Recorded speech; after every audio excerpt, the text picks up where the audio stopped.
శ్రీ కనకదుర్గ జ్యోతిష్యాలయం జ్యోతిష్యం చెప్పబడును.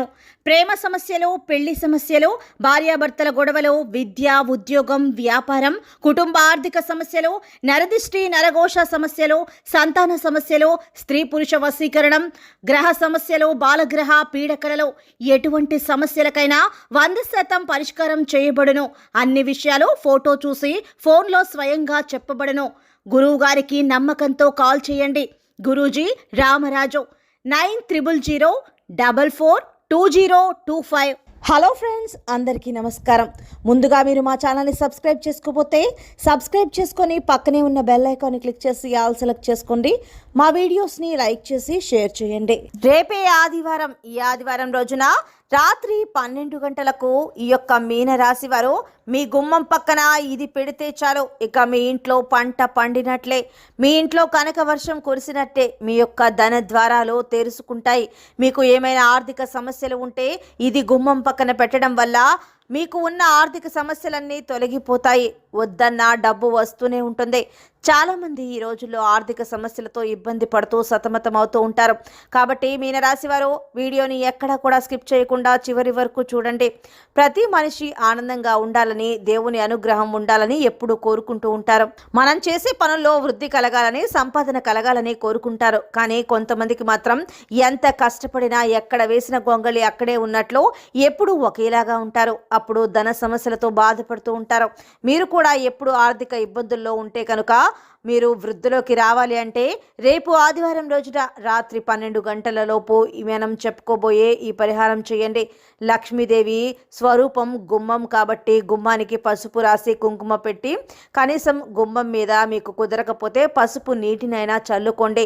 ఇలా చల్లుకోవడం వల్ల మన ఇంట్లో ఉన్న చెడు అంతా పోతుంది. కాబట్టి ఈ ఆదివారం రోజున గుమ్మం పక్కన ఏది పెడితే మనకి అదృష్టం కలుగుతుంది తెలుసుకోవాలంటే మీరు ఈ వీడియోని ఖచ్చితంగా చూసి తీరాల్సిందే. మీనరాశి వారు నిత్యం సమస్యలతో బాధపడుతున్నవారు మేము చెప్పబోయే పరిహారాలు పాటించడం ద్వారా మన ఇంట్లో ఉన్న సమస్యలన్నీ పోతూ ఉంటాయి. ఇంట్లో ఉన్నటువంటి దరిద్రం కూడా తొలగిపోతుంది. అలాగే ఎటువంటి నెగిటివ్ ఎనర్జీ కూడా ఇంట్లోకి రాకుండా ఉండాలంటే గడప దగ్గర నియమాలను పాటించాలని మన శాస్త్రం చెబుతోంది. సింహద్వారం దగ్గర కొన్ని వస్తువులు మీరు కనుక పెట్టినట్లయితే మీరు సమస్యల్లోకి చిక్కుకోవటం తథ్యమని చెప్పుకోవచ్చు. సింహద్వారం చాలా పవిత్రమైనది. సింహద్వారం నుంచి లక్ష్మీదేవి మన ఇంట్లోకి ప్రవేశిస్తుంది. ఇలాంటి సింహద్వారం దగ్గర కొన్ని పనులు అస్సలు చేయకూడదు. చేస్తే మీకు అంత దురదృష్టం కలుగుతుందని చెప్పుకోవచ్చు. ఇంటి ప్రధాన ద్వారం గుండా ఇంట్లోకి లక్ష్మీదేవి అడుగు పెట్టాలి అంటే ఎంతో పరిశుభ్రంగా ఉండాలి. కాబట్టి ఎప్పుడు కూడా ఇంటి ప్రధాన ద్వారాన్ని పరిశుభ్రంగా ఉంచుకోవడానికి ప్రయత్నం చేయండి. గుమ్మం ముందు ఎట్టి పరిస్థితుల్లో కొన్ని పనులు చేయకూడదని శాస్త్రం చెబుతుంది. ఇంటి గుమ్మంపై కూర్చుని ఎప్పుడు కూడా అస్సలు భోజనం చేయకూడదు. ఇలా చేయడం ద్వారా లక్ష్మీదేవిని అవమానించినట్లు అవుతుంది. అలాగే ఇంట్లోకి ప్రవేశించే ముందు చాలామంది చెప్పులు ఎదురుగా వదిలి వెళ్తూ ఉంటారు.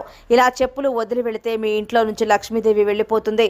దాని ద్వారా ఆర్థిక ఇబ్బందులను ఎదుర్కోవాల్సి వస్తుంది. కాబట్టి ఇలాంటి పనులు అస్సలు చేయకండి. చాలామంది క్యాలెండర్ను ఇతర వస్తువులను వేలాడదీస్తూ ఉంటారు. ఇది అస్సలు మంచిది కాదు. సమస్యలు వస్తాయి. ఈశాన్య మూలలో అమ్మవారి ఫోటోను వేలాడతీయటం వల్ల మనకి లక్ష్మీదేవి అనుగ్రహం కలుగుతుంది. ఇంట్లోకి నెగిటివ్ ఎనర్జీ రాకుండా ఉండాలి అంటే ప్రధాన ద్వారం ఎప్పుడు కూడా పరిశుభ్రంగా ఉండేలా చూసుకోవాలి. అలాగే ఎటువంటి నెగిటివ్ ఎనర్జీ ఇంట్లోకి రాకుండా ఉండాలి అంటే గుమ్మం పక్కన దీన్ని పెట్టండి చాలు. మీ ఇంట్లో నుంచి నెగిటివ్ ఎనర్జీ అంతా పోయి పాజిటివ్ ఎనర్జీ ప్రవేశిస్తుంది. మీకున్న కష్టాలు అన్నీ కూడా తొలగిపోతాయి.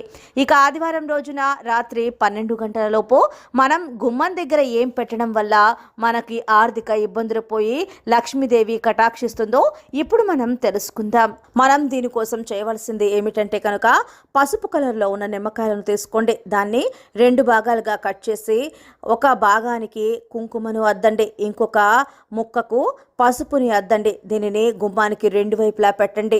అలా పెట్టిన నిమ్మకాయ ముక్కల మీద కర్పూరాన్ని ఉంచండి. తర్వాత దానిని వెలిగించండి. అవి వెలిగిన తర్వాత మీరు ఇంట్లోకి వచ్చి నిద్రించిన తర్వాత మరుసటి రోజు ఉదయాన్నే ఆ 2 నిమ్మకాయ ముక్కలను ఎవరు తొక్కని ప్రదేశంలో పడేయండి. ఇలా ఆదివారం రోజున నిమ్మకాయ పరిహారాన్ని ఎవరైతే చేస్తారో వారికి ఉన్న సమస్యలు, ఇంట్లో ఉన్న చెడు శక్తులు అన్నీ వెళ్ళిపోతాయి. కాబట్టి రాత్రి సమయంలో మనం ఈ పరిహారం చేయాలి.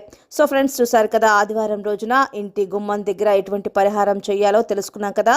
మీకు గనక వీడియో నచ్చినట్లయితే లైక్ చేయండి, షేర్ చేయండి. మా ఛానల్ని తప్పకుండా సబ్స్క్రైబ్ చేసుకోండి. ధన్యవాదాలు.